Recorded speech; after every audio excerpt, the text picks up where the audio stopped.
대남 썸녀 10월호. 아, 시간 참 빨리 가죠. 벌써 10월이 다 됐네요. 참, 원래 요번 9월 달은 참 많은 일들이 있었습니다. 그죠? 어, 그, 정부 조직 개편안도 있었고, 또, 유난히 그 유명인들의 사망 소식이 많이 있었고, 또 미국에서 3,500억 달러도, 요구를 했었고, 그래서 고민 중이고, 그죠? 전 세계가 그 관세 폭탄 때문에 고민이 많죠. 그리고 미국 내의 문제도 해결을 못하고 있다 이 말. 문제는 관세 폭탄도 관세 폭탄이지만 그로 인해 미국 내의 문제가 해결되지도 않음에도 불구하고 더 큰 문제만 야기되고 있죠. 아무튼 여러 가지 좀 심각한 얘기. 한번 협상이나 선택을 잘못하면 큰 문제가 될 수 있는 얘기. 추석을 앞두고 그런 많은 문제점들이 어, 있는데 이야기를 해볼까 합니다. 여러분들 민생지원금 받으셨어요? 저는 벌써 물가가 얼마나 올랐는지 10만 원 가지고 살 게 없어요. 어, 10만 원 가지고 간식거리 조금 사니까 없어 돈이. 벌써 카드 하나 정도를 한 이틀 만에 다 쓴 것 같아요. 왜 이렇게 비싸죠? 왜 이렇게 돈이 가치가 없어졌을까요? 그쵸? 아무튼 대남 썸녀 시어로 본격적으로 시작해 보도록 하겠습니다. 정부의 이상한 물가 정책. 모든 공공요금은 인상 그리고 가격이나 음, 제일 이제 컸던 게 전기세죠. 한전이 이제 200조 부채가 있다고 해서, 그걸 이제 줄여야 된다고. 전기세 인상. 그리고 또 여러분들 그거 아세요? 그, KBS 시청료 분리 징수하다가 또 11월 달부터 같이 징수한답니다. 정책이 어떤 오락가락, 일관성 없는 정책, 어, 강제로 걷겠다는 거죠. 그죠? 그리고 공공요금을 다 인상하고 가격을 내리라는 거는 그 마진을 줄이라는 건데, 그것도 이제 한계가 왔죠. 그 문재인 정부 때 그거는 이미 했습니다. 마진을 줄여서 어떻게 버텨왔는데, 그래서 윤석열 정권 때 빵가 빵 터졌죠. 물가가 확 올라갔죠. 또 그동안 이제 참아왔던 마진이 이제 마진 없이 그냥 팔다가 빵 터진 거죠. 그래서 물가가 쫙 올라가는 것처럼 그렇게 느껴졌던 거죠. 실제로는 문재인 정부 때 억제를 하고 있었죠. 그 기업한테 이야기를 했다 하더라고요. 올리지 말라고. 그렇게 이야기를 했다고 정부에서 이야기를 했습니다. 어, 그래서 이제 마진이 적으니까 남는 게 없으니까 이제 뭐 생활을 해야 되고, 그래서 빚내다가 버티다가 폐업수순. 좀 그렇죠. 그죠? 전기세를 올린다는 거는 모든 물가를 다 올리겠다는 거예요. 왜냐하면 전기 안 쓰고는 안 되잖아요. 그죠? 자칫 뭐 자가발전기가 있지 않는 한 자기들이 다 한전 전기 받아가 쓰는데, 전기세를 올리겠다는 거는 모든 물가를 다 올리겠다는 거죠. 그게 그 민주당의 소득주도 성장이라는 이상한 정책하고 맞물려 가지고 이게 공공요금을 올려서 물가를 올려서 부가가치세를 올리겠다 뭐 이런 거 아니에요, 그죠? 근데 그런 걸 계속 그런 거하고 맞물려 가지고 그 여러분들 그 유튜브 보면 그거 비닐하우스 1년에 전기세가 1억 넘게 나온다고 들으셨습니까? 그렇게 우리가 사 먹는 어떤 야채나 비닐하우스 뭐 여러 가지 기타 뭐 제조업이라든지 이건 전기세에 굉장히 민감해요. 근데 그런 전기세를 인상을 해버리고 요번에 우리 집도 전기세가 요번 달에 또 많이 나왔더라고. 지금 석 달 연속 5만 원 가까이 나왔는데 근데 기간을 보니까 냉풍기 하나를 반품해 반품한 이후에 이렇게 많이 나왔더라고요. 좀 이상하긴 해요. 냉풍기 이게 전기를 많이 먹나? 보면 느낌은 약간 선풍기 같은 느낌인데, 하여튼 뭐 전기가 좀 많이 나오더라고요. 음. 여러분들은 집은 어떠신지, 전기 싸게 나오신지. 누진세만 없어도 전기세 그렇게 많이 안 나올 거예요. 그죠? 그리고 그 한전에서 전기를 인상을 안 한 건 아니잖아요. 그죠? 매년 조금씩 어떤 핑계를 대고 인상을 했어요. 그래서 저는 요즘 그런 생각이 들어요. 한전의 그 200조 적자가 전기세를 올리기 위한 핑계가 아닌가. 만약에 한전이 적자가 아닌데, 야, 전기세 왜 올려? 물가 오르는데. 그렇게 이야기할 거 아니에요. 그죠? 한 200조 정도는 있다고 해야 전기세를 인상할 수 있는 핑계가 되죠. 그죠? 뭔가 좀 수상해요. 구체적으로 이야기는 안 하고 계속 흑자 난다 그러면서 뒤진 200조라고 그러고. 그죠? 왜 200조인가에 대해서 조사를 좀 해볼 필요가 있지 않나. 그죠? 중산층이 이제 다 무너졌죠. 중산층 이제 뭐 자영업 하시는 분들, 자영업일 때 다 무너졌으니까. 자영업 다 무너졌고, 이제는 이제 필수품, 생활의 필수품 만들 수 있는 사람. 우리가 이건 도저히 안 쓰고 안 되는 물품을 어, 만드는 사람. 그런 사람들 빼고는 다 가난하게 사는 이제 그런 현상이 일어나죠. 아무리 돈을 벌어도 돈이 쌓이지 않는. 언젠가부터 그랬던 것 같아요. 저 어릴 때는 은행에 저금하고 일하면 1년 후에 적금 타면 그래도 돈이 이자가 붙고 그랬거든요. 근데 지금은 IMF 이후에는 그런 게 전혀 없어요. 그러니까 월급을 받아서 뭐 그 생활비로 나가면 정말 한 몇십만 원 정도 남는 몇십만 원 정도 남는 아무리 월급이 올라도 나가는 게 더 많은, 물론 쓰기 나름이겠지만 물가 너무 비싸요. 그죠? 그래서 이렇게 좀 물가를 싸게 생활할 수 있는 방법은 직장하고 집이 좀 가깝다. 걸어서 출퇴근할 수 있다. 아니면 뭐 킥보드 정도 타고 출퇴근할 수 있다. 그러면 좋죠. 그죠? 그러면 시간도 절약하고 어 뭐 이렇게 기타 여러 가지로 비용을 좀 아낄 수가 있죠. 한 2, 30분 내에. 그래서 요즘은 그렇게 많이 하잖아요. 직장 근처에다가 방어 월세 얻어놓고 가끔 한 번씩 집에 가는 뭐 그런 식으로 많이 살잖아요. 그죠? 음, 그게 더 오히려 워낙 차비가 비싸니까요. 차 타고 왔다 갔다 하잖아요. 그죠? 그 차비가 거의 월세 가까이 드니까. 그것도 보통 일 아니죠. 그죠? 아무튼 이상한 정부가 근본적인 대책은 외면을 하고, 그러니까 물가가 오르는 근본적인 대책은 외면을 하고 그냥 가격 내려라, 가격 내려라.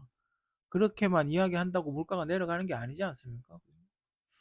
근본적인 대책이 필요하고 뭔가 장기적이라도 장기적 단기적 대책을 마련해서 어떤 우리나라 산업에 접목을 시키고 또 뭐 줄일 수 있는 부분은 없나, 또 뭐 이렇게 좋아질 수 있는 부분은 없나, 그런 거에 대해서도 연구를 좀 해보고 그렇게 해야지. 무조건 어떤 특정 어떤 부분만 가격을 무조건 내려라, 너가 뭐 희생해라, 이렇게 하는 시대는 지났다. 나 좀 그렇게 생각을 해요. 탄핵 이후 정부의 공통점. 특히 민주당, 지금도 민주당 정권이지만, 특히 민주당이 정권을 잡았을 때, 말은 해요. 뭐, 과거에 과거사, 뭐, 이런저런 문제가 있었고, 그때는 뭐, 어떻고, 저떻고, 이렇게 해놔놓고, 그러면 뭐, 진상위원회라도 만들든지, 뭐, 조사단을 꾸미든지 해가지고, 그 문제를 어떻게 사실관계를 파헤치려, 해야 하는 게 그게 정상이죠. 말을 꺼냈으면. 그게 정상인데, 그 내버려둬요, 그러고. 툭 던져놓고 어디 뭐 기념식 날 연설문에 한 줄 넣고 툭 던져놓고 내버려둬요. 그래놓고 정권이 바뀌면 그 얘기를 또 해요. 왜 그거 아무것도 안 하냐? 왜 진상조사 안 하냐? 저그 정권 때는 안 해놓고 왜 진상조사 안 하냐? 그 뒤에 만약에 정권이 바뀌면 그 정권에다 이야기를 해요. 왜 진상조사 안 하냐고. 애들이 약간 미친 게 아닌가? 말을 꺼내지를 말든지 꺼냈으면 책임을 지든지. 응? 캐먹은 얘기 몇십 년 묵이 막 호배 파가 꺼내놓고 어?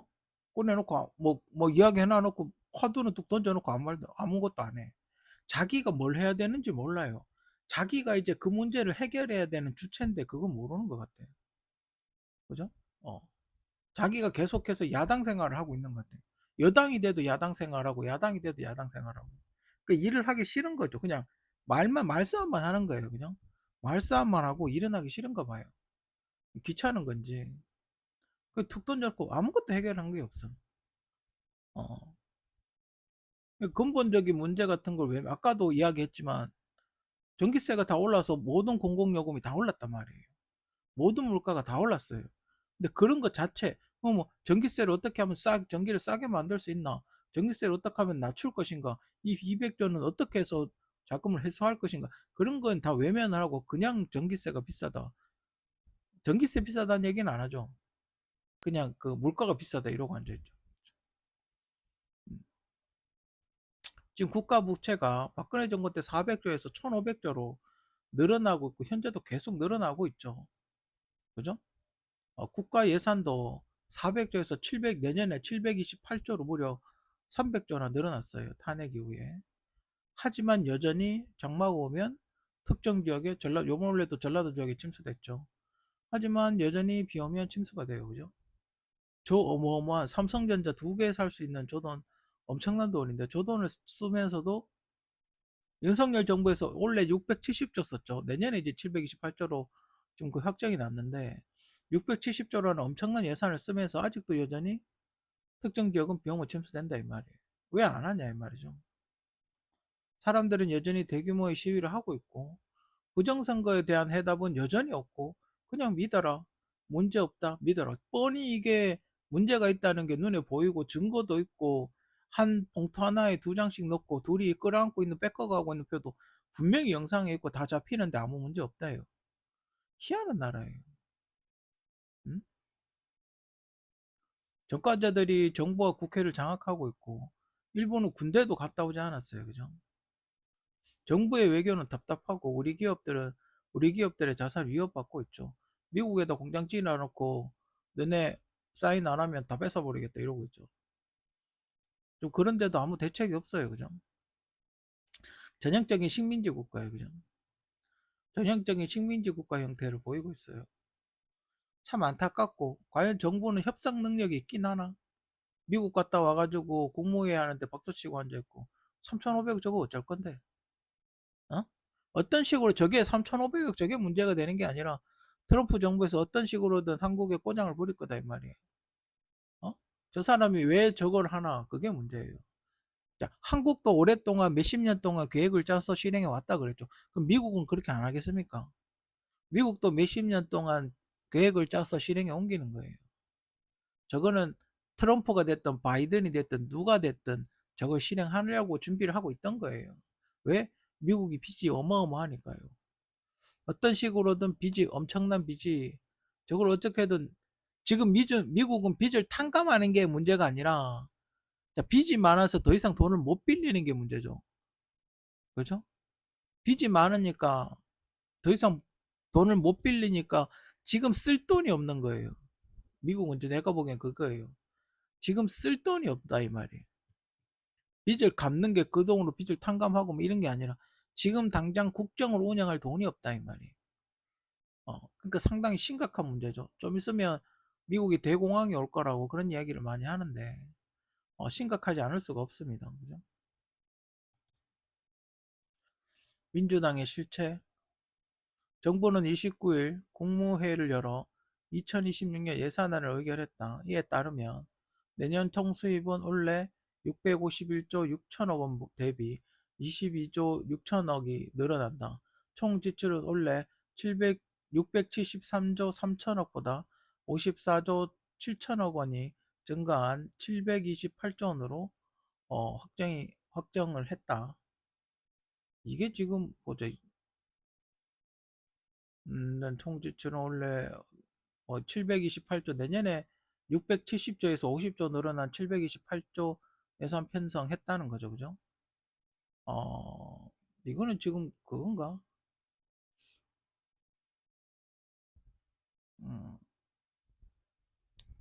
1년 예산이겠죠. 1년 예산하고 비슷하니까. 뭐 이 정도 되나 보죠. 그죠? 뭐 여기서 아직 시간이 좀 남아 있기 때문에 국회 의결을 거쳐야 되고 또 확정하기 전까지는 아직 몇 달 남아 있죠. 근데 대부분 정부가 예산을 요구하면 그냥 그대로 가기 때문에 그래서 제가 1년에 100조씩 빚이 늘어난다고 이야기했지 않습니까? 여기 보면 내년에 673조 3천억 원 어, 예상이 된다 그러는데 들어오는 돈이 651조 원이라잖아요. 그죠? 그러니까 한 100조 정도 100조 정도 매년 빚을 짓게 되는 거죠. 그래서 어, 그 이재명 정부가 끝날 때쯤이면 큰 전쟁이 일어나지 않, 큰 전쟁이 일어나면 돈이 더 들겠죠. 안 일어난다고 가정하에 2천조가 될 거라고 그렇게 예상을 한다고 제가 저번 9월호에 이야기를 했었죠. 그렇게 될 겁니다. 그죠? 대구 3인 가족 미세지원금과 비슷하고 저희 예상대로 1년에 100조씩 부채가 늘어날 가능성이 매우 높고 정부의 방만한 운영을 아무도 책임을 지지 않아요. 제가 이 파일을 준비하면서 느낀 점은 쓰는 놈 따로 있고 갚는 놈 따로 있다 이 말이에요. 응? 그러니까 정부는 써제끼고 그 돈을 갚는 건 국민이고 정권은 돈 써제끼고 나가버리면 그만이고. 그러니까 이거를 뭔가 이 사람들한테 책임을 지게 만들어야지. 그래 예산을 좀 더 꼼꼼하게 체크를 하죠.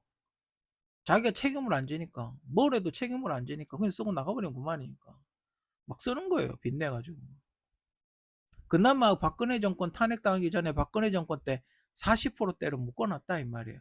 그나마 그 40%대로 묶어놨기 때문에 빚이 부채가 그렇게 증가하지 않았는데 그래도 예산을 다시 한번 보고 이렇게 뭐 줄일 거 삭감할 거 삭감하고 넣을 거 넣고 이랬었는데 지금은 그걸 60%까지 늘어났단 말이에요. 그러다 보니까 막 다 갖다 집어넣는 거예요. 그죠? 저는 그 문재인 정권 때 60%그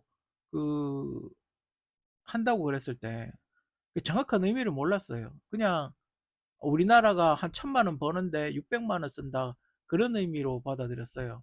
그러니까 어, 여유가 있는데 왜 안 쓰냐? 왜 돈을 쟁여놓고만 있냐? 어?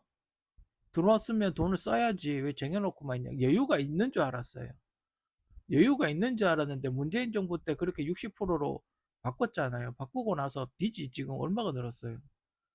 1100조가 늘었어요. 문재인 정권부터 지금까지 빚이 무려 1100조가 늘었어요. 빚내서 쓰는 거예요. 여유가 없는 거죠. 여유가 없는데 올려서 쓰고 있는 거예요. 그 사람들이 여유가 있다는 거는 부채에 대한 여유가 있다는 거죠. 그러니까 다른 나라에 비해서 다른 나라는 GDP의 100%가 넘는데 우리는 GDP의 50%도 안 되지 않냐? 어? 지금 뭐 1,500조 해봐야 우리의 총 수입액의 50%도 안 되지 않냐? 그러고 있는 거예요. 어? 그 나라고 우리나라고 똑같습니까? 그 나라는 잘 사는 나라고. 지금 프랑스 같은 경우 한번 보세요. 좀 있으면 IMF 온다고 난리잖아요. 그죠? 어? 그 잘 사는 프랑스, 그 강대국 프랑스도, 그 돈 잘 버는 프랑스도, 어? 난리잖아요. 그죠? 음. 저소득층 지원한다는 핑계로 세금 잔치를 벌리고 있다. 와, 요번 달에 저희 아버님 기초연금을 받는데 2만 원 깎였더군요. 어. 근데 왜 728조나 예산 편성을 했을까요? 어르신들 예산은 깎고 그 돈 나머지는 어디다 쓰는지 더 주지는 못할 망정 기초연금을 깎고 있어요. 음, 외교가 쉽다고 하더니 트럼프 청구서가 날아온 모양. 그 지금 이렇게 뭐 처음에는 뭐 잘하네. 제가 그랬잖아 허니문 의견이라고. 처음에 뭐 잘하네. 뭐 저 정도는 해야지. 지금 이렇게 쭉 보면요. 한 4달 이제 본격적으로 이제 원래 정상적으로 당선됐으면 인수위 끝났잖아요. 지금 인수위가 지나서 본격적으로 하고 있는 그런 상황인데 개판이에요, 그냥. 우왕좌왕하고 정리도 안 돼 있고 뭘 해야 될지도 모르고 지금 4개월 됐는데 정부 조직 개편 이제 개편안 발표했는데 뭐 검찰 없앤다고 되게 좋아하고 자기 수사하는 검찰 없애겠다. 그래서 그거 되게 좋아하고 앉아 있고 그것도 봐요. 좀 있으면 제가 다음에 정부 조직 개편안에 대해서 이야기를 할 예정인데 그것도 이상해. 제가 왜 이게 왜 이상한지 잠시 후에 다음에 이제 좀 요거 다음에 저희가 설명을 해드리도록 하겠습니다. 3,500억 달러의 청구서. 한국, 미국, 일본이 투자 회사를 만들어서 원금을 회수하면 미국이 수익을 90%를 가지고 가겠다? 그렇지 않으면 관세 25%를 부여하고 투자하면 15%로 내리겠다? 어, 지금 미국하고 한국하고 어, 좀 협상을 벌이고 있죠. 어, 협상을 벌이고 있는데 이거는 어떤 식으로 하더라도 한국 망하게 돼 있어요. 어, 어. 제가 봤을 때 이거 뭐 저 개인적인 생각입니다만 트럼프가 저 3,500억 달러를 달라고 해서 뭘 하겠습니까? 트럼프 임기 지금 3년 남았어요. 보통 쟤들은 4년씩 두 번 하니까 3년 남았단 말이에요. 어. 3년 남았는데 그럼 3년 안에 저걸 투자해서 수익을 낼 수 있는 건 뭐가 있겠어요? M&A밖에 없죠. 회사를 이렇게 분해해서 쓸모 있는 것만 파는 거. 그거밖에 없, 그 수익 낼 거면 그거밖에 없어요. 왜냐면 지금 주식이 이미 그 글로벌 기업들, 빅테크들은 다 맥시멈이거든요. 다 이제 가득 찼다, 이 말이에요. 그러면 저거에서 트럼프가 자국 회사 손 대겠어요? 안 되겠죠. 외국에 있는 회사 중에 좀 괜찮은 거 팔 거 아니에요. 뭐겠어요? 삼성이죠. 저 3,500억 달러 400조 주면 우리나라에 있는 탑5 다 살 수 있어요. 저 돈이면. 그러면 어떻게 돼요? 우리 돈으로 우리 기업을 작살내는 걸 한다 이 말이에요. 그럼 만약에 트럼프가 3,500억 달러 받아서 삼성전자 지분 51% 사가지고 자기 맘대로 의결해가지고 삼성전자 공장 다 팔아먹으면 어떡할 거예요? 어? 삼성은 이미 상장 회사라서 안 살 이유가 없는데 만약에 그렇게 되면 어떡할 거냐 이 말이에요. 어? 음. 일본은 왜 그렇게 사인을 했나? 일본이 이거 몰라서 사인했겠습니까? 일본은 그걸 노리는 거죠. 그 삼성전자 지금 3나노 기술을 가지고 가겠다 이 말이겠죠. 간접적으로 빼돌릴 수 있잖아요. 그죠? 어. 일본이 지금 전기차 기술하고 3나노 기술이 떨어지는데 한국이 지금 그걸 잘하고 있거든. 배터리 기술하고. 그러니까 일본이 지금 자동차용 배터리 기술이 좀 떨어져요. 일본은 지금 자동차들이 하이브리드밖에 안 하거든. 그러니까 그 전기차 전환을 해야 되는데 배터리가 문제인 거야. 항상 자꾸 폭발을 하니까. 배터리 기술이 문제다 이 말이에요. 그러면 현대자동차하고 삼성하고 해가지고 3나노하고 전기차 LG하고 딱 해가지고 전기차 배터리하고 전기차 기술하고 3나노 기술하고 싹 빼가면 되거든요. 그래서 일본이 사인을 한 게 아닌가. 음, 그래서 일본이 사인을 한 게 아닌가. 그죠? 좀 그렇게 생각을 해요. 이거 뻔히 이상한 걸 알면서도 사인을 했겠죠. 자기들한테 이득이니까. 그죠? 한국은 미국이 원하는 3,500억 달러를 부담할 경우 IMF가 뭐 100% 오겠죠. 싹 빼버리겠죠, 달러를. 올 것이고 현재 관세가 문제가 있는 상품은 현대 소나타로 알려져 있는데 소나타를 미국에 현지 생산하면 오히려 일본보다 15% 이상 가격이 저렴해지긴 하는데 문제는 트럼프가 보고 있겠냐 이 말이에요. 그죠? 저렇게 판매를 할 수 있도록 보고 있겠냐 이 말이에요. 음. 그죠?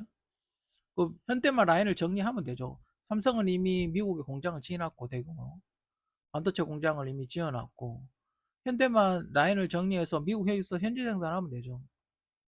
미국에서 잘 팔리는 자동차만 몇 개 추려가지고 안 팔리는 거 과감하게 정리하고 미국에서 많이 팔리는 상품 위주로 그 조립 라인을 재편성해서 그걸로 하면 되죠. 그러면 오히려 일본은 15% 관세 내지만 현대는 현지 생산하면 관세 안 매기잖아요. 그럼 일본보다 15%에서 20% 정도 더 싸게 팔 수 있죠. 음, 음. 일본은 돈 주고 15% 관세 맞고 현대는 돈 안 주고 관세 안 맞고 그렇죠. 그렇게만 된다면 근데 문제는 이제 트럼프가 그걸 보고 가만히 있겠냐 이 말이죠. 만약에 그렇게만 되면 더 싸게 할 수 있죠. 현대만 발빠르게 대처한다면 오히려 기회가 될 수도 있다. 그죠? 정부가 잘못 협상하면 3,500억 달러는 한국의 부메랑이 되어서 돌아올 것이다. 아까 제가 이야기는 했지만 한국 기업들을 다 사서 M&A 해버리면 오히려 한국에 굉장히 큰 타격이 오지 않겠나. 음, 심사숙고해서 현명한 선택을 했으면 하는 게 제 바람입니다. 민주당 조직 개편안. 검찰청이 폐지되고 공소청과 중대범죄수사청, 중수청이 신설을 하게 되고, 공소청은 공소제기 유지와 영장 청구, 법무부 아래 신설하고, 중수청은 부정부패, 경제범죄, 중대범죄에 대한 수사권, 행정안전부 산하에 설치를 한다. 그러니까 검찰청을 두 가지로 나눠서 뭔가 이상하고 복잡하게 두 가지로 이렇게 찢어가지고 다른 사람, 그러니까 약간은 검찰청 비슷한 데도 남겨놓고, 하나는 이제 옛날 내무부, 행안부로 경찰이 있는 쪽으로, 그러니까 경찰이 영장 청구하기 불편하니까 경찰청이 소속되어 있는 행안부 쪽으로 보내서 이제 뭐 수사하고 이런 거에 대해서 이제 허락을 받는, 이제 옛날에 검사들이 진두지휘 하는 것처럼 이제 그렇게 이제 갈라놓은 거죠. 굉장히 조직이 비대해지고 비효율적으로 바뀌었죠. 그죠? 재정경제부는 그 경제정책 총괄 조정과 세제, 국고, 국내 금융 기능, 기획예산처는 어, 예산 편성과 재정 정책 등을 담당. 그러니까 재정부하고 기획예산처하고 같이 있었는데 이걸 또 찢어가지고 기획예산처는 예상하고 예산 편성만 하고, 재정부는 이제 그 예산을 활용하는 쪽으로 찢어가지고, 둘 다 찢어가지고 두 개였는데 네 개로 찢어놨죠. 방통위는 과학기술정보통신부의 방송진흥정책기능 등의 이관, 방송미디어통신위원회는 위원회로 신설, 방통위원 5인에서 7인으로 늘림. 그 얼마 전에 그 3인 4명이서 한다고 그게 표결이 되냐라고 이야기했던, 그래서 그 MBC MBC 기자 출신이었던 그분이 이게 바뀌면서 그분을 이제 자르려고 바꾼 거죠. 왜 그 버티니까 안 나가고 버티니까 그 여성분 자르려고 그 이렇게 바꾼 거, 명칭을 부서를 바꾼 거죠. 3인 해도 제대로 안 들어갔는데 7인으로 하면 잘 돌아가겠습니까? 5인도 그 사람을 제대로 못 채워가지고 3명이서 했는데 7인으로 운영하면 더 잘 될까요? 어차피 도찌개 걔들 뭐 별반 전 차이는 없다고 봅니다. 어차피 운영 자체를 개판으로 하고 있는데 10명이 하든 20명이 하든 100명이 하든 큰 의미가 없다고 봅니다. 그리고 저 7인도 제가 알기로는 민주당 입맛에 맞는 인사들로 집어넣는다고 좀 그렇게 알고 있거든요. 그래서 더 의미가 없어요. 그러니까 방송 미디어 통신회로 저걸 5인에서 7인으로 하려면 저 7인 중에 한 명을, 그러니까 아무 상관없는 그냥 아무 일반인을 넣어야죠. 근데 그렇게 하겠습니까? 그죠? 자기 입맛에 맞는 사람으로 하겠죠. 어. 아무튼 뭐 이렇게 별로 그렇게 비효율적이지 않아요. 지금 여러분들이 정부 조직을 이렇게 보면 큰 덩어리로 이렇게 돼 있잖아요. 지금 이건 이제 쪼개겠다고 그래 놨는데, 뭐 검찰청이면 검찰청, 대법원이면 대법원, 뭐 행안부면 행안부, 보건부, 이렇게 큰 덩어리로 돼 있잖아요. 어쩌다 그렇게 됐냐면 서로 책임을 미루는 거예요. 그러니까 이런 거 같은 거 뭐가 문제가 생기면 그럼 공소청한테 가서 물어봐라. 우리 책임 아니다. 공소청은 또 야 중수청한테 가서 이야기해봐라. 우리하고 상관없다. 계속 그 이야기를 하는 거죠. 그러니까 다른 사람 핑계를 대는 거죠. 음. 그래서 저쪽 가서 그 짓거리 하다가 이제 부서의 효율을 높이고자 합친 거죠. 합친 게 지금의 정부 형태였는데 그걸 또다시 이상하게 갈라놓자라는 거예요. 지금 검찰청 있죠, 공수처 있죠, 공소청 있죠, 중수청 있죠, 뭐 난립니다. 그죠? 지금 검찰 쪽이 오히려 더 비대해졌어요. 검찰 쪽이 약화된 것 같죠? 천만에요. 더 비대해졌죠. 왜? 조직이 한 개에서 세 개로 늘어났잖아요. 그죠? 조직이 하나 공수처까지 있잖아요. 공수처, 공소청, 중수청 세 개로 늘어났잖아요. 더 비대해졌죠. 줄이는 게 아니라 더 비대해졌죠. 더 많이 뽑아야 되잖아요. 직원을 더 많이 뽑아야 돼요. 그러니까 예산이 728조가 들어가죠. 여러분들 그 얘기 들었죠? 그 헌법재판소장 12명 늘리니까 그 새로 건물 짓는데 땅값만 1조 원 넘게 든다고. 그 얘기 들었죠? 어, 재판관, 헌법재판소장 한 명당 건물 한 층씩 다 쓴다고. 무슨 기사하는데 기가 막히죠, 그죠? 여러분들 그런 거 신경 쓰셔야 돼요. 다 세금이잖아요. 그런 게 다 세금이에요. 왜 신경을 안 써요? 1조 원의 이름이에요. 어? 여러분들이 가만히 있으면 저 봐요. 여러분들이 민주당을 지지해서 민주당이 정권을 잡았으니까 돈은 펑펑 써제끼잖아요. 어? 그 산더미 같이 늘어나는 빚은 어떻게 감당할 거예요? 지금 당장 내 눈앞에 안 나타나는 빚이니까 괜찮다. 여러분들 IMF 끝나고 나서 우리나라가 얼마나 많은 손해를 받는지 알아요. IMF가 한 80조 정도 빌렸다고 제가 알고 있는데 나간 게 얼마인 줄 알아요. 어? 그거 국유 뭐 국민은행 한전 이런 거 주식 팔아가지고 배당한 거면 어마어마할 아마 수십 배는 더 될 겁니다. 어? 한참 우리나라 금융이 좋을 때요. 해외로 배당 15조씩 했어요. 은행 하나당. 얼마 많이 했는 줄 알아요? 그 돈만 해도요. 그 80조 갖고도 남아요. 그런 식으로 다 팔아쳐면 한전 전기세 왜 올라가겠어요? 한전 주식 다 팔아먹었잖아요. 한전 지분을 다 팔아먹어도 저는 이제 공사라고 할 수가 없어요. 어? 그래서 그 한전 주식 산 사람들이 뭐라는 줄 알아요? 너네 왜 계속 적자 운영하냐? 흑자 해라, 흑자 내라. 왜 계속 적자 운영하냐? 아니면 적자라도 배당을 하든가 뭐 이러면서 그러고 있다잖아요. 옛날에 그 나왔던 얘기예요, 그게 다. 어? 한전은 약간 적자가 나는 게 정상이에요. 왜? 그럼 전기세를 많이 올렸다는 얘기잖아요. 그죠? 한전은 원래 약간 적자 나듯이 운영하는 게 정상입니다. 원래 공기업이니까. 그만큼 한전이 만약에 흑자가 많이 났다면 전기세를 그만큼 많이 올렸다는 얘기거든요. 아무튼 지금 굉장히 비효율적이고 굉장히 고비용적인 정부 민주당 조직 개편안이 지금 어, 이렇게 알려져 있어요. 어, 별로 그렇게 저는 그렇게 이런 조직이 좋아질 거라고 생각하지 않아요. 검찰청이 부패했으면 부패하지 않게 정기 감사를 하든지 뭐가 있으면 브레이크를 걸든지 뭐 그런 식으로 가야죠. 이런 식으로 하면 그럼 그 검찰청 건물은 누가 씁니까? 어제 뉴스에 나왔죠. 검찰청 건물 비워라 뭐 이런 식으로 이야기 나왔잖아요. 그죠? 벌써 문제가 된다 이 말이에요. 그럼 검찰청 건물은 누가 씁니까? 어? 그러면 중수청하고 공수청하고 따로 만들 거예요. 따로 건물을 신설로 고 따로 지을 겁니까? 어떡할 거예요? 또 돈 들어가면서 몇 조 원을 수십 조를 쳐부어서 건물 또 질 거예요? 어? 뭐 펜타곤 같은 거라도 만들 겁니까? 펜타곤은 국방부긴 하지만 아무튼 계속 빚은 쌓이고 있는데 계속 이렇게 빚을 만드는 그런 정책들을 하고 있죠. 이게 바로 그 즈가 뭐 돈 쓰는 놈 따로 있고 갚는 놈이 따로 있으니까 이런 현상이 일어나는 거예요.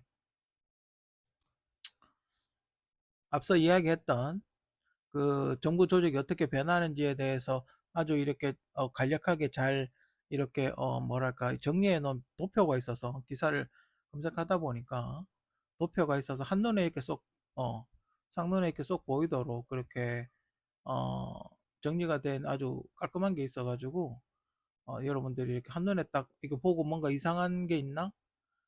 한눈에 이렇게 보고 판단을 하시라고. 근데 가족부가 성평등 가족부로 되네요. 그죠? 이름이 여성가족부가 성평등 가족부로 바뀌네요. 고용노동부하고 약간의 여성 고용정책하고 좀 부서 몇 개가 합쳐서 그렇게 변하네요. 그죠?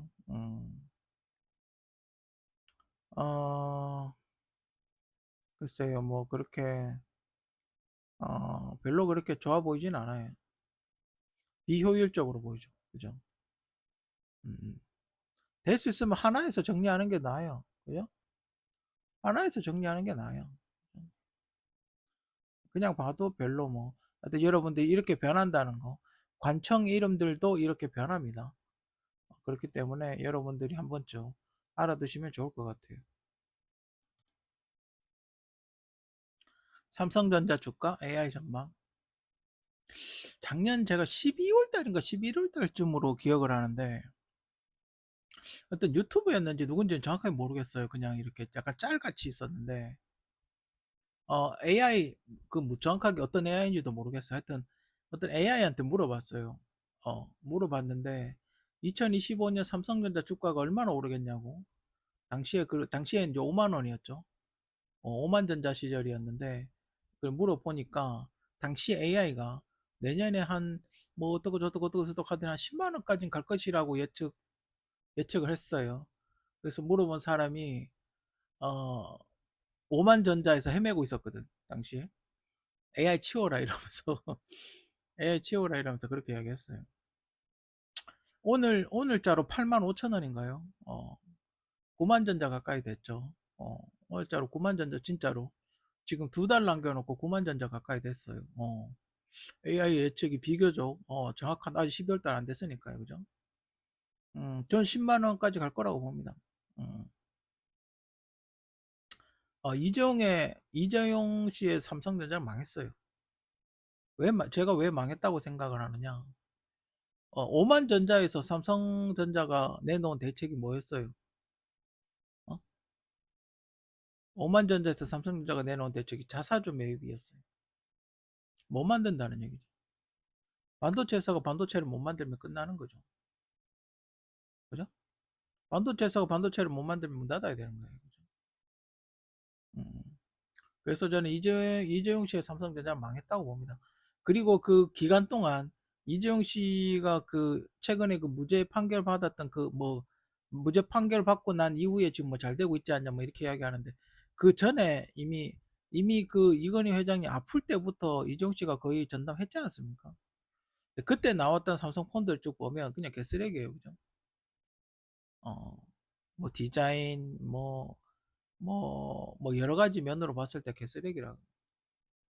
음. 저도 안 사는. 그래서 실제로 애플이 떡상을 했죠. 실제로 애플 거의 다 애플 썼고 삼성 쓰는 사람은 삼성폰 쓰는 사람은 조롱받을 정도로 형편없었어요. 근데 그런 식의 이미지를 계속 가지고 가면 망하는 거예요. 제가 알기로는 좀 확실한 건 모르겠지만 제가 뭐 삼성전자 회사 직원이 아니니까요. 그죠? 확실한 건 제가 들은 소문에 의하면 지금 이제 어떤 3나노, 1나노 만드는 굉장히 기술력이 좋은 회사로부터 기술 지원을 받고 있는데 심지어 얘들이 빼돌리고 있어요, 그거를. 얘들이 참 우리나라 참 정말 쌍욕을 하고 싶은데 기술 지원을 해뒀는데 그걸 다른 회사로 빼돌리고 앉아 있어요. 음. 좀 특이한 기계가 있나 봐요. 3나 7나노부터는 공정이 완전히 달라져요. 더 이상 기존에 있던 실리콘 공정 네덜란드 기계로 만들던 그게 완전히 다 바뀌는 거예요. 완전히 소재부터 모든 걸 다 바꿔야 돼. 마누라도 바꿔야 돼. 재혼해야 된다 이 말이에요. 완전 싹 다 바꿔야 되거든. 그러다 보니까 단순히 그냥 3나노를 만들 수 있다, 7나노, 3나노 뭐 이런 걸 만들 수 있다, 그 기계로 만들 수 있다, 이걸로 끝나는 게 아니라는 거예요. 그게 장착을 했을 때 정상적으로 작동을 하냐 이 말이죠. 그죠? 그냥 단순히 생산하는 게 문제가 아니라 이거를 킵한 회로 뭐 보드나 컴퓨터나 CPU로 만들었을 때 과연 이게 정상 작동을 하냐 이 말이죠. 그게 문제예요. 과연 이 어마어마한 발열을 과연 이겨낼 수 있냐 이 말이에요. 그래서 지금 삼성전자를 굉장히 예의주시하고 있고 전체 주가도 오르고 있죠. 왜? 그 발열을 잡아냈다 이 말이에요. 제가 예전에 반도체는 1나노가 한계가 될 것이다 그렇게 예견한 파일이 있어요. 그래서 숨고르기를 해야 된다. 발열 줄여야 된다. 발열 줄이는 연구를 해야 된다. 뭐 기타 여러 가지 이야기를 해놓은 게 그 전에 유튜브에 해놓은 게 있었어요. 어, 하여튼 기술 받고 지원 받아서 겨우 지금 제품을 생산하고 있고 삼성이 왜 저평가 받고 있나? 한국 회사들이 왜 그렇게 저평가 받고 있냐에 대해서 사람들이 굉장히 좀 이상하게 생각하는 경우가 들어 있어요. 지금 삼성전자는 애플의 폭스콘하고 비슷한 수준이죠. 물론 이렇게 그러니까 애플, 삼성, 폭스콘 이런 느낌이죠. 그죠? 그러니까 한 1.5 정도 되는 애플이 2라면 한 1.5 정도 되는 그러니까 애플을 쫓아가려고 하는 폭스콘보다는 좀 낫고 애플보다는 못한 그 정도 포지션이죠. 왜 그러냐? 삼성전자는 반도체를 스스로 설계를 못해요. 제가 알기로는 삼성전자에는 반도체 설계하는 사람이 없다고. 뭐 엑시노트가 나오고 있긴 하지만, 그러니까 그런 거죠. 고성능 칩을 설계할 능력이 없다 이 말이에요. 뭔 소리인지 알겠죠? 그러니까 뭐 엔비디아 같이 그래픽 카드나 뭐 그런 걸 고성능 그래픽 칩을 설계할 능력이 사람이 없다. 그럼 인재를 데리고 와야 되는데, 그래서 뭘 했어? 영국의 그 ARM이라는 회사한테 의뢰를 했었죠. 설계할 능력이 없으니까. 그러니까 애플은 자체적으로 설계도 하고 소프트웨어도 만들고 다 한단 말이에요. 소프트웨어 하드웨어를 다 만들고 최적화도 시키고 그러잖아요. 근데 삼성은 소프트웨어도 없죠. 안드로이드에 맞춰야 되잖아요. 안드로이드가 삼성폰에 최적화 시키지는 않죠. 그렇죠? 그냥 안드로이드가 장착이 될 뿐이지, 뭐 삼성에서 테스트 해가지고 자체적으로 그 최적화를 시켜야 되죠. 근데 애플은 자기가 하드웨어를 만드니까 iOS를 수정을 해서 최적화를 시킨다 이 말이에요. 그렇다고 애플이 무조건 좋다는 얘기는 아니에요. 그죠? 어쨌든 애플은 소프트웨어 하드웨어를 다 만드는데, 물론 폭스콘의 OEM 방식이긴 하지만 어쨌든 자기가 설계를 하고 다 만든다 이 말이에요. 근데 삼성은 그렇지 않다 이 말이에요. 일부는 설계를 하기도 하지만 폭스콘의 의지, 그 뭐지, 자기 다른 회사의 의지를 많이 하고 있다. 지금 여러 가지 연합 형태가 많이 나오고 있죠. 인텔하고 엔비디아 지금 TSMC를 약간 죽이는 쪽으로 가고 있는데, 뭐 삼성의 물량을 몰아준다 뭐 이런 얘기가 많이 있는데, 어 삼성은 어쨌든 엔비디아 인텔 쪽하고 친하게 지내는 게 좋죠. AMD 쪽보다는 뭐 AMD도 지금 물건을 뭐 삼성 메모리를 쓰고는 있지만, 뭐 두루두루 다 친하면 좋은데, 인텔도 한번, 파운드리 쪽은 오히려 인텔 쪽으로 한번 해보는 게 더 좋지 않나. 왜 인텔이 힘드니까, 그죠? 인텔이 지금 AMD한테 밀린 지가 좀 오래됐으니까 다시 부활하고 싶겠죠, 그죠? 인텔하고 어떻게 조인트를 잘해서 서로 시너지 효과를 올리는 게 낫지 않겠나, 그죠? 저는 개인적으로 AMD보다는 인텔을 좀 선호하는 편입니다. 지금 CPU도 12세대 인텔 i3 쓰고 있고, 과거에도 인텔을 썼었고, 저는 인텔을 인텔이 속도가 좀 좋아요. 조금 이렇게 스타트가 빠르다 그래야 되나? 제 개인적인 성향하고 잘 맞아서 인텔에, 저는 인텔을 좀 선호하는 편입니다.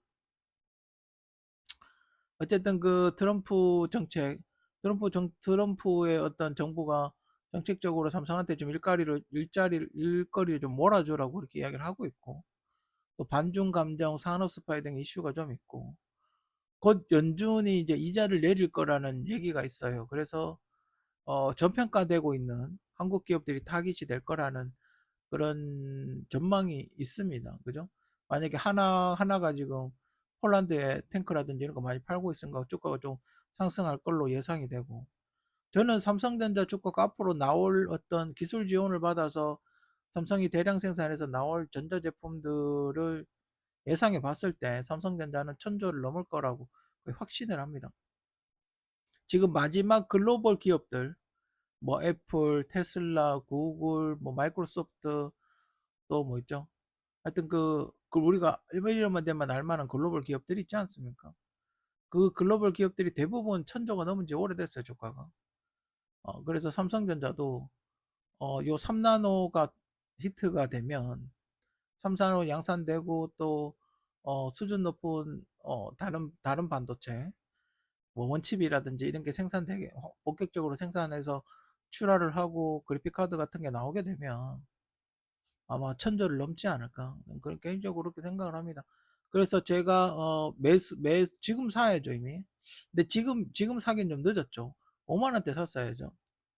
그러니까 만약에 어쨌든 지금 한 8, 9만 원대 산다 했을 때, 한 8, 9만 원대 사서 15만 원대쯤 팔면 되지 않겠나.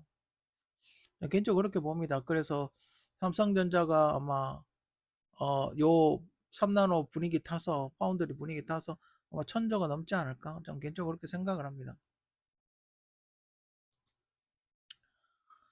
9월에 안타까운 죽음.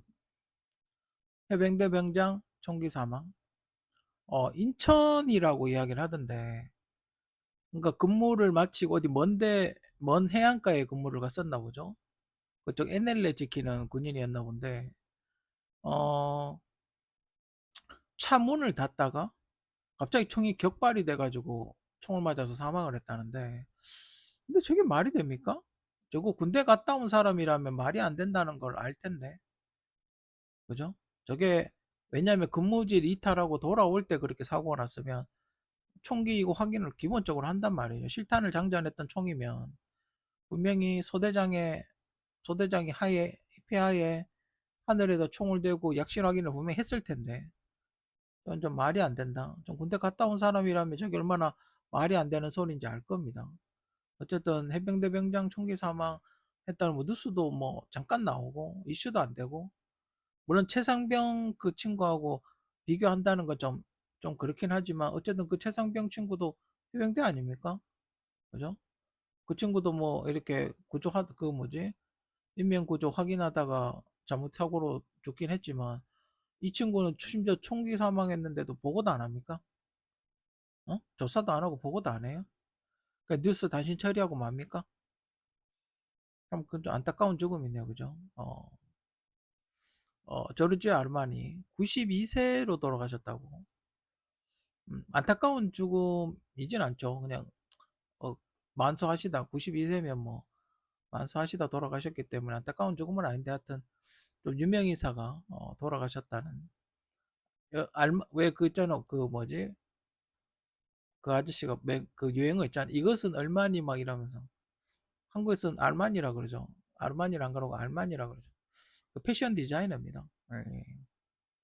유튜버 대도서관 씨 그리고 왜 저게 갑작스럽게 저도 유튜브 보다 깜짝 놀랐는데 왜 그걸 갑작스럽게 그렇게 아직 뭐 그렇게 나이도 많지도 않은데 그죠? 78년생으로 알고 있는데 안타깝게 그래 또 안 좋은 소식을 접하게 돼서 그 대도서관 씨가 죽고 나서 우연히 이렇게 넷플릭스를 보는데 그 BJ들 모아가지고 무슨 프로그램 하는 게 있었더군요. 거기에 보니까 셰리 씨보다 등급이 낮더라고요. 그래서 뭐 충격을 좀 받은 게 아닌가. 어, 이렇게 살 바엔 그랬던 게 아닌가. 아무튼 그렇습니다. 하여튼 뭐 좀 돌아가신 분에 대해서 농담해서 좀 그렇고. 하여튼 아무튼 좀 안타깝고 한참 이제 방송에 대해서 좀 뭐 방송에 대해서 이제 한참 뭔가 이렇게 좀 무르익은 그런 상태인데 왜 그런 선택을 뭐 자살인지 자살인지 자연사인지 정확하게 모르겠지만 어쨌든 좀 젊은 나이에 안타깝게 그렇게 돼서 좀 어, 안타깝게 정말 안타깝게 생각을 해요. 그죠? 로버트 레드포드 영화 배우죠. 헐리우드 영화 배우죠. 제가 가장 마지막으로 봤던 거는 캡틴 아메리카 윈터 솔저. 거기 어디에 좀 많이 나오냐 정확하게 나오냐면 마지막에 그 스칼렛 요한슨이 얼굴에 가면 같은 걸 벗고 약간 체포하려고 하는 그때 조금 확실하게 얼굴이 나와요. 썬댄스 영화제를 만들었다고 그렇게 알려져 있죠. 그 미국의 이렇게 신인 감독들, 신인 감독들 이렇게 영화제 하는 썬댄스 영화제라고 있는데, 그거를, 제가 알기로는 그걸 만든 사람이라고 알고 있는데, 뭐 대표적인 거는 내를 향해 살아? 그건 약간 되게 옛날 영화긴 한데, 딴딴딴딴 하는 그 되게 유명한 영화 음악 있죠. 그리고 가을의 전설에도 나왔더군요. 가을의 전설에도 나왔고 되게 멋있는 사람이죠. 그 사람 이름 뭐지? 브래드 피트하고 되게 닮았어요. 브래드 피트하고 가을의 전설에 나와서. 그리고 또 마지막으로 이제 전유상 아저씨가 며칠 전에 돌아가셨죠. 안타깝게 며칠 전에 돌아가셨는데 76세의 나이로. 근데 뭐 76세가 많으면 많다, 적으면 적다. 뭐 이야기할 수 있는데 근데 요즘 한국의 어떤 평균 수명으로 봤을 때는 좀 빨리 돌아가신 게 아닌가. 그죠? 최근에 그 제가 왜 기억에 남냐면 최근에 경북 청도라는 곳에서 그 테마파크를 하고 있었거든요. 최근까지도. 그래서 뉴스에 많이 나왔어요. 좋은 의미로. 테마파크 소개한다고 이러면서 뉴스 같은 데 많이 나왔었는데, 최근까지도 후진양성하고 그렇게 열심히 자기 나름의 어떤 본업을 충실히 하고 계셨는데, TV는 안 나왔지만, TV에는 모습을 많이 안 보여, 거의 안 나왔지만, 어쨌든 그 자기 나름대로의 어떤 그런 일들을 많이 하고 있었는데, 그렇게 돌아가셔서 좀 안타깝게 생각을 하고, 음, 그래서 조지 알마니하고 로버트 레드포드는 나이가 좀 많아서, 나이가 뭐, 안타깝다, 어, 뭐, 이렇게, 그거보다는 좀, 나이가 많아서 돌아가셨기 때문에, 뭐, 좀 그렇지만, 나머지는, 좀 안 좋게 사망한 그런 경우가 있어서, 9월에 안타까운 죽음. 유난히 이렇게 좀 유명 인사들이, 원래 9월 달에 사망을 좀 많이 했네요. 그죠? 그래서, 한두 명이면 한 명만 했을 텐데, 여러 명이 있어서, 음, 아무튼 여러분들도 이제 겨울 되면, 어, 오히려 여름 때보다 각종 질환이 더 많이 생기거든요. 몸이 이렇게 수축되기 때문에. 여러분들도 건강 조심하시고, 좀 있으면 또 추석인데, 음식도, 음식도 상했나 안 상했나, 확인해 보시고, 건강한 명절, 어, 건강한 즐거운 한가위, 건강한 명절 보내시기 바랍니다. I'm gonna call it. I'm gonna retire.